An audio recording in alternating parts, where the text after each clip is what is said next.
Dear readers of the European Sting, there's one thing that drew my attention last week. The world premiere of the new movie in the theater of the European Council in Brussels called The Bridge on the River Kwai.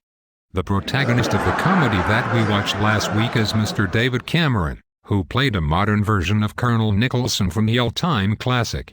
The British premiere in this new blockbuster is working day and night to build a bridge on a river, only that this time the river's name is not Kwai but Thames, and the river would not connect Burma and Siam, but UK with the European Union. Apparently, the European taxpayer paid a very expensive ticket to watch this long-awaited summit that turned out to be an unprecedented fiasco.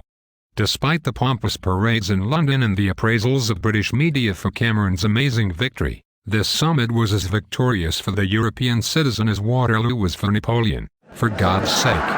EU summits do not happen for European politicians to show how they can dribble the ball behind their back but, instead, to give solutions to vital European issues. And I agree, Cameron wanted the budget to be cut down to satisfy his voter in Kensington. Merkel always smiles in the idea that she can wash the car without water, and poor Holland wanted something better from this summit but did not really know how to get it.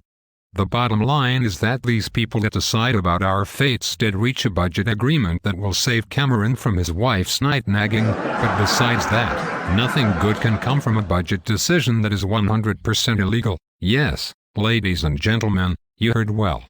The Article 310 of the Lisbon Treaty explicitly imposes a balanced budget.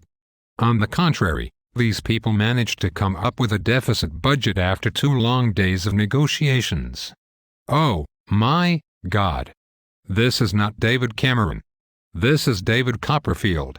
He played so well his part that he tricked so many people in the summit and probably himself too. The proof that the budget decision was a European scandal is that the President of the European Parliament, Mr. Martin Schulz, right after the Golden Deal, he came out to argue that he is not going to sign any deficit budget whatsoever. Moments after, the 4 major European Parliament political parties joined forces and issued a statement that denounces the agreement of the EU summit. I mean, if this is not a European Titanic, then what is it? One thing is for sure, gentlemen.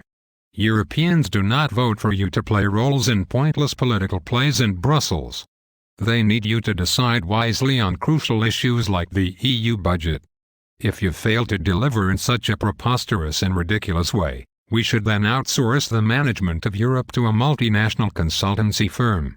Please roll your sleeves up to fix the mess, and this time, try to fix the phone and call Martin Schulz to reach altogether to a bloody viable solution. Until next week, join the hive.